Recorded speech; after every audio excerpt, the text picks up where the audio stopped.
Yo tout le monde, bienvenue sur la chaîne de Le Wemax. On se retrouve pour l'épisode 29 de Bleach, saison finale, Thousand War, la grande guerre ninja. Pas du tout, c'est pas du tout ça. Mais si vous voulez nous assister et nous dire que c'est pas du tout ça, n'hésitez pas à nous rejoindre sur la chaîne de les Wemax. Et bien entendu, si vous voulez acheter vos mangas, nous avons un partenaire. Alors le partenaire, c'est Côté Manga. Oh, il est bon. Se situe dans la partie sud de la France. En plus, et à la partie sud du manga. Oh putain. Et il y a des mangas. Là. Il y a des mangas. Voilà. Ah, c'est bien. Retrouve. Et est-ce qu'on s'est retrouvé dans l'épisode de Bleach, mon ami? Eh ben écoute, c'est ce qu'on va voir tout de suite. Donnez-nous vos avis également sur cet épisode dans les commentaires. On vous lira nombreux, bien entendu. Ce qui nous intéresse aussi, c'est de recueillir les avis de à la fois ceux qui ont lu le manga avant et à la fois ceux qui attendaient cette partie de l'animé sans avoir lu le manga pour avoir la surprise un peu comme nous. On commence l'épisode avec Ukitake qui a pris la place, enfin qui veut prendre la place du roi spirituel. Je t'avoue, l'épisode commençant, je me suis dit merde, j'ai raté une scène. Ouais, je me suis dit j'ai raté un épisode. Ouais. Alors j'ai repris l'épisode d'avant et j'ai regardé à la fin si j'avais pas raté de scène post-générique. J'ai pas vu de scène post-générique. Donc soit dans ma version on me l'a coupé, soit il n'y a pas de scène post-générique et ça commence comme ça avec Ukitake qui était pas là. Il était pas là, hein. Il a surgi. D'où il sort lui? D'où il sort? Et il est là, il fait ouais, donc je vais prendre la place du roi spirituel, je vais me couper les veines et tout. Je fais qu'est-ce qu'il fait? Il était pas auprès de Zaraki lui. Je comprenais rien. J'ai rien compris au début, mais après évidemment on comprend. Et ouais, j'ai trouvé qu'ils ont sauté des scènes et ce n'est guère étonnant puisqu'Atsushi nous dit dans le résumé. Et je l'ai constaté, hein, de toute façon, en vous prenant les images du manga que vous verrez, que ça correspond au chapitre 616 à 618, mais, pas l'intégralité du 618, on va seulement jusqu'à la page 8, et en plus de ça, on retire des scènes, et notamment tout ce qui est corrélé au plan de Larla. Oulala, lui, il a un plan, en vrai, sauf que, bah, on le voit pas. Donc peut-être le verra-t-on dans le prochain épisode, c'est ce que nous dit Atsushi, épisode 4 de cette partie-là. Mais pour le moment, on est vraiment concentré sur Ukitake et on nous a zappé tous les autres personnages qu'on voyait dans le manga. Donc c'est peut-être pour ça qu'on comprend pas grand-chose en tout début d'épisode aussi. Ouais, ils essaient de raccorder les wagons comme ils le peuvent, peut-être pour nous maintenir l'intrigue qui est liée à Urahara, qui, pour son plan, on le sait, a besoin de beaucoup de Ieyasu. Donc, d'ailleurs, on peut constater facilement qu'avec ce qui se passe dans cet épisode et Ukitake qui va vouer son Ieyasu qui est énorme hein, en termes enfin, quantitativement parlant, au fait de se substituer au roi spirituel, ça va pas arranger les tuyaux de Monsieur Urahara-san, cette histoire. Mais bon, on verra comment il va s'en sortir. Donc oui, je pense qu'ils essayent de raccorder. Maintenant, ça nous a permis, en plus d'avoir un rajout sur le passé de Ukitake et de son début d'amitié avec Yolaku qui est pas non plus dans le manga, ça c'est un rajout de l'animé. On a son passé tout court à Ukitake-san et on a une éloge au dieu Mimihagi. Alors je sais pas si toi tu as eu cette impression, mais j'ai eu l'impression, moi, que pendant 20 minutes j'ai entendu Mimihagi-sama, Mimihagi-sama, si vous voulez, je vais mettre de l'eau sur mon tapis. Mimihagi-sama, Mimihagi-sama, les merguez, promis, je les fais cuire bien. Mimihagi-sama, Mimihagi-sama, non, je vais mettre un jogging rouge la prochaine fois. Mimihagi-sama. J'ai effectivement entendu ça pendant 5 minutes d'épisode. Après, je dois vous dire quand même que ce qui m'a le plus bouleversé, bon, outre le fait que il mourait littéralement, notre cher Ukitake. Je crois qu'on nous dit pas l'âge, mais les sous-titres disent 3 ans, ce qui est totalement impossible. Ou alors ils ont jamais vu d'enfant de 3 ans. Moi, ce qui m'a le plus choqué, c'est surtout qu'il était en train de baver de l'écume au moment où je mangeais tranquillement devant ma review. Ça m'a dégoûté. Je vous avoue, j'aurais prié Mimihagi volontiers pour que ça s'arrête également. Attendez, un truc dramatique. Il m'a sorti l'écume. Ouais, non, bon, les blagues à part, vous attendez certainement qu'on vous dise ce qu'on en a pensé.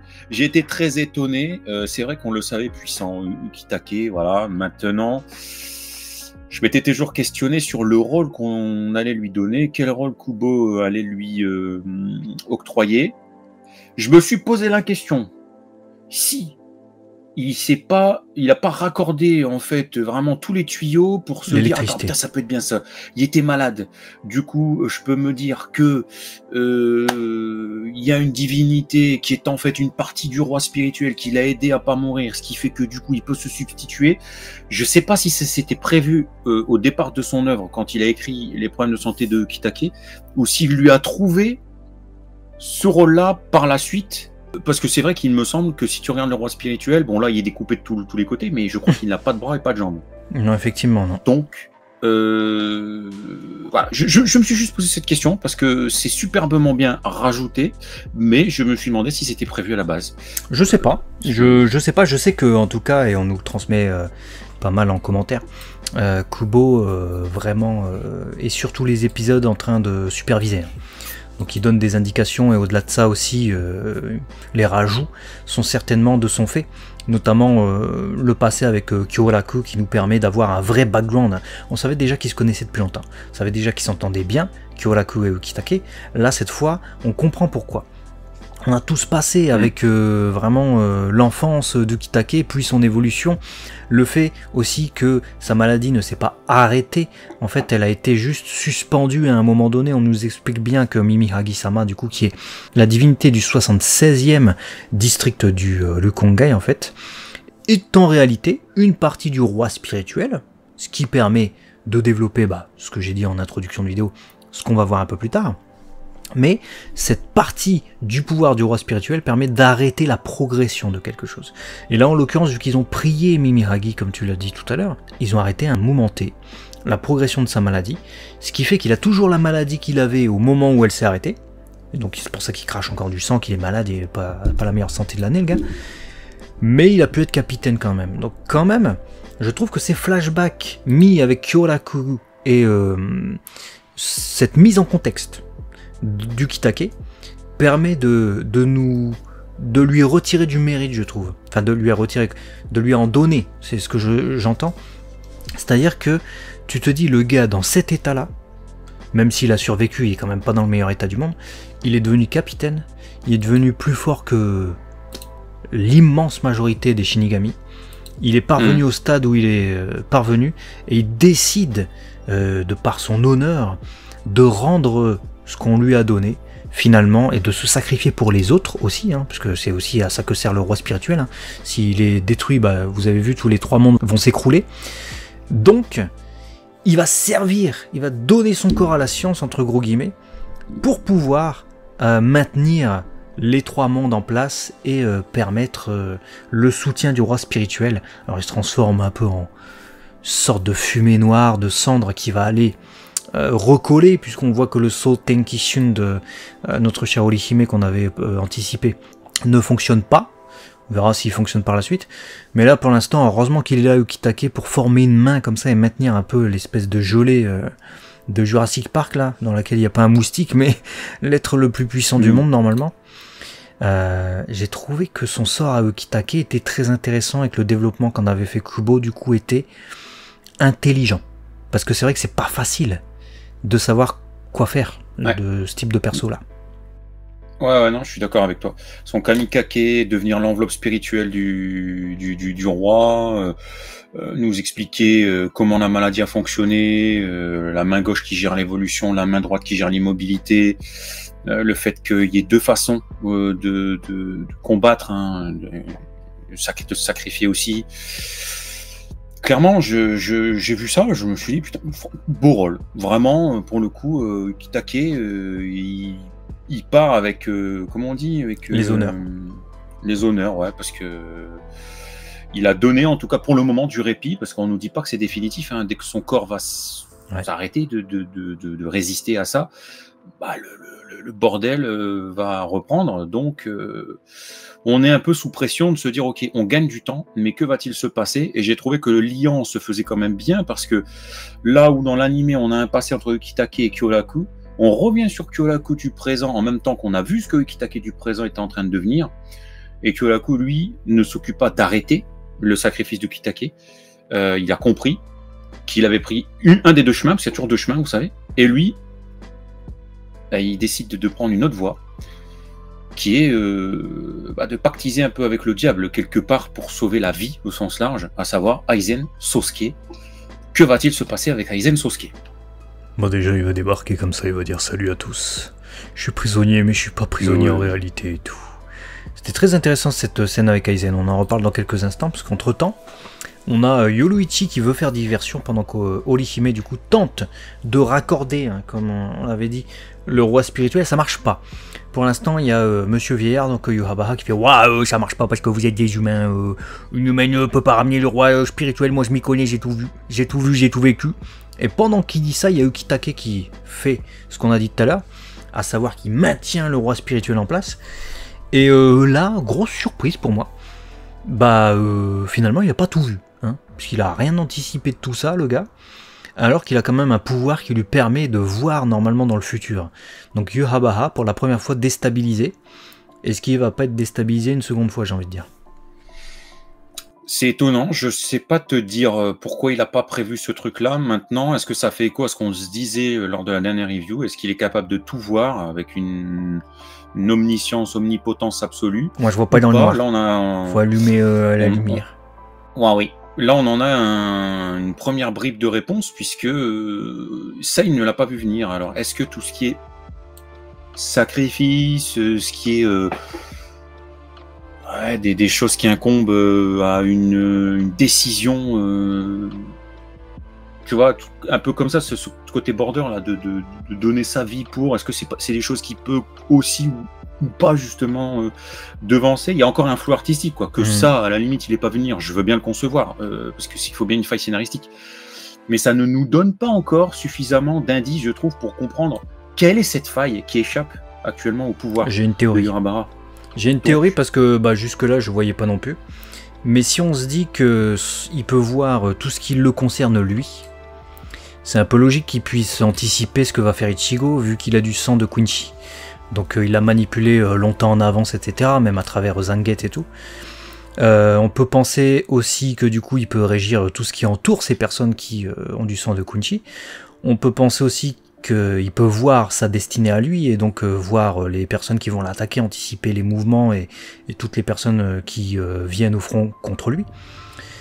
Maintenant, est-ce qu'il peut voir ce que voit le roi spirituel? Je sais pas. Et si, sachant ce qu'allait faire Yurabara, qui était de toute manière son ennemi déjà depuis bien avant, le roi spirituel avait fait exprès d'envoyer sa main dans le Lukongai, et du coup au Serete. Est-ce que justement c'est pas une parade de sa part d'envoyer un morceau de son pouvoir à des Shinigami, loin du regard de Yurabara, de sorte à pouvoir le prendre par surprise? Parce que si c'est lié à des Shinigami random auquel n'est pas lié Yurabara, et si ça ne dépend plus peut-être même du roi spirituel, admettons qu'il peut voir aussi ce que peut faire le roi spirituel, si là c'est une partie de lui mais qui n'est plus lui, du coup c'est Mimihagi, peut-être que c'est comme ça qu'il a pu contourner le truc. Peut-être qu'il avait tout anticipé en fait, le roi spirituel, je suis en train de me dire.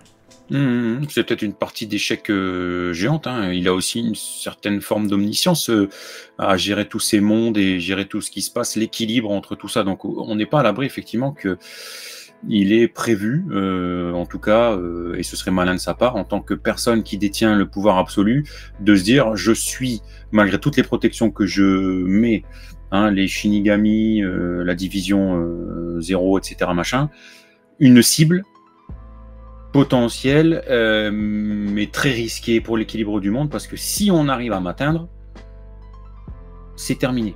M'atteindre midi et soir. Exactement. Donc il faudrait que je mette d'autres garde-fous en place. Est-ce que ça s'arrête qu'à la main droite et à la main gauche, en tout cas dans la déduction qu'on en comprend de l'explication de notre cher Ukitake, ou est-ce qu'il y a son pied gauche, son pied droit quelque part? Je ne sais pas. Orteil, on peut très bien, non, mais on peut très bien être surpris que tu vois demain il y a Ukitake qui, tu vois. Embrasse Mimihagi, mais imagine que du coup il y a 3 autres Shinigami qui se sacrifient, qui deviennent les 3 autres parties de l'entité du roi spirituel. Genre Urahara, Kyoraku. Et Aizen. Ouais, tu vois, je sais pas. Qui va débarquer, Aizen, il va ouais, faire oui, j'ai pris l'orteil droite, etc. Donc je reviens plus puissant que jamais. D'ailleurs, Aizen, pas, tu sais pas. qui ne peut pas tuer Kyoraku, puisque Kyoraku décide d'utiliser 3 clés sur les multiples dont il dispose pour déceler, entre gros guillemets, Aizen. Mais on lui a dit, mon gars, on va prendre des précautions quand même. Hein. Donc ce qui s'est passé, et on en parle d'ailleurs à un moment donné, plus tôt dans cet épisode, hein, de la chambre 46 qui revient dans l'intrigue, là elle a quand même pris une bonne décision, je pense, puisqu'elle se méfie évidemment d'Aizen, c'est de faire sceller une des clés importantes dans le cœur de Kyoraku. Alors je sais pas comment, me demandez pas comment, peut-être avec des pouvoirs de Shinigami, parce que sinon je vois pas trop comment, mais en tout cas il a une cicatrice le gars, et du coup s'il tue Kyoraku, il est foutu, notre Aizen, on comprend ça. Donc il ne pourra pas le tuer, même si, tu vois, il y a quand même un jeu, une tension qui s'installe au moment où les deux échangent, et il serait peut-être pas contre le tuer, tu vois, pour s'échapper. Malgré tout, il y a des gardes qui sont là pour l'emmener sur sa petite chaise, mais faut pas l'approcher non plus, puisque sa pression spirituelle est contenue, compressée près de lui, ce qui fait qu'on ne peut pas le toucher. Tu le touches, en fait, tu te fais dégommer. Le gars, tout ce qu'il touche, tu vois, de toute façon, sa pression spirituelle, elle est immense, mais elle est très très proche de lui. Ce qui en fait quand même un personnage que tu ne peux pas toucher, mais en même temps, voilà, tu peux tenter de négocier avec lui pour le manipuler et le faire sortir de là, mais c'est pas dit qu'il accepte, et en plus de ça, il est intouchable en quelque sorte. Tu peux pas le buter en vrai. J'ai une question. De base, il était attaché, scellé, ou il était, Yes. il est libre de vaquer dans le. Dans mes souvenirs, il était attaché, scellé comme ça contre un poteau. Il y avait tout des trucs partout. Alors peut-être je me trompe. Hein. Dites-moi dans les commentaires. Je comprends pas un truc. Mais moi, il y avait des scellés partout. Et là, quand on l'a revu, avant même qu'il ouvre toutes les trois cadenas, on va dire, on va appeler ça comme ça parce que c'est des clés. Il était déjà sorti de lui-même, Aizen. C'est pour ça que je posais cette question, parce qu'en fait, à un moment donné, il lui décèle la bouche, et le gars, il est déjà en train de s'approcher. Yes. Donc je me suis dit, attends, il a décellé la bouche. Moi, sur le moment, par rapport à ce que j'avais compris, je m'étais dit, putain, attends, le gars, il suffisait de lui enlever un seau, et en fait, il arrivait à se libérer. En fait, j'ai cru ça. J'ai cru comprendre ça aussi. Hein. J'ai cru comprendre ça aussi, parce qu'il était totalement scellé, le gars. Donc c'était bizarre, parce qu'il lui a enlevé que la bouche, il a réussi à se déceler, il lui a enlevé la cheville, il lui a enlevé l'œil gauche, d'accord, mais le gars il marche droit. Ce qui est trop fort. Et on voit sa pression spirituelle. Qu'est-ce qui l'empêche là, à l'heure actuelle, s'il pouvait vaquer ou qu'il puisse marcher sans tuer Kyoraku, d'avancer ou de s'envoler? Je pense qu'il peut pas, parce que tu vois, à un moment donné, on voit quand même un plan large où on a une zone définie violette, et Aizen il semble être dans cette zone. Donc je pense vraiment que le scellé il est là et ça s'arrête là, c'est pour ça qu'il ramène une chaise aussi. Ouais, c'est pas un scellé genre des chaînes, c'est un scellé au sol comme un seau d'alchimiste quoi. Je me souviens plus, franchement, mais je pense qu'il y avait les deux à la base. Ouais. Mais là il a surgi de nulle part et il nous a surpris, ça c'est ce que je sais. Ouais. Mais bon, en tout cas, c'est super intéressant parce que le personnage d'Aizen, quoi qu'on en dise, qu'on l'aime ou qu'on l'aime pas, moi j'ai toujours trouvé que c'était un perso hyper intéressant dans l'œuvre de Bleach. Ouais. Et là, devoir faire appel, comme je disais tout à l'heure, pactiser avec le diable pour préserver la vie, hein, c'est un peu ça. C'est tout le monde crève, ou soit on met notre pouce dans notre main et puis on fait appel à ce gars-là qui peut-être, je dis bien peut-être, peut nous aider. C'est Frieza dans l'arc final de l'animé de Dragon Ball Super, en fait, hein, l'arc survie de l'univers où tu l'appelles pour participer au tournoi du pouvoir. Là, c'est un peu ça, c'est le grand méchant en plus de l'œuvre, j'ai envie de dire. Aizen, moi je l'aime bien en tant que grand méchant. Ouais, son seiyuu est magique, Sho Hayami, génial. Maintenant, j'ai trouvé que niveau chara-design, même niveau dans l'animation là de ce qu'on a envoyé dans l'épisode, il était maigre le gars. Ouais, bon, faut lui donner à manger quoi. Ouais, mais il a perdu en carrure quoi. Tu vois, c'est Aizen. Le gars, ses épaules, elles sont passées où, tu vois. Bon, on verra ce que ça donnera, mais je suis. Il a perdu en carrure, mais il a pas perdu en prestance. Parce que bon, quand il te parle et cette scène, tu parlais de tension. C'est chaud, Hayami. Ouais, t'écoutes quoi. Tu es là, tu dis qu'est-ce qui va se passer. T'as peur à chaque instant. Même tu dis les gardes, ils se sont fait choumettre. Il a même pas bougé un orteil le gars quoi. Tu te dis ah ouais, putain le Reiatsu de fou du gars quoi. Wow. C'est parce qu'ils pouvaient pas le tuer justement qu'ils l'ont scellé. Hein, donc. Mais j'ai hâte de savoir ce qui va lui arriver du coup. Parce que s'il va être libéré, j'imagine, donc à un moment donné, il va être déchaîné, il va falloir le recéler. Ou alors, est-ce que confronté à Yurabaha, il va crever, malgré tout, d'une quelconque manière? Je sais pas. Ouais, ou alors il va se sacrifier, t'imagines, le gars qui voulait... Il y avait une histoire avec le Hoken à l'époque, là, où il voulait justement approcher le roi spirituel, ou je sais pas quoi. Tu sais, quand il a voulu envahir le Leiyokyu, je crois, il voulait créer le Hoken pour entrer, je sais plus. Bref, imagine qu'en fait c'est lui demain qui devient le nouveau roi spirituel, parce que... Je sais pas, il a la puissance, il a conscience de quelque chose, et je sais pas, lui qui veut détruire en fait depuis toujours la Soul Society, ce serait une, s'il arrive à faire ça, Kubo, ce serait une belle pirouette scénaristique que le méchant devienne en fait l'espoir de demain, quoi, en se sacrifiant. C'est-à-dire, il est neutralisé, il devient un mec dans de la gelée.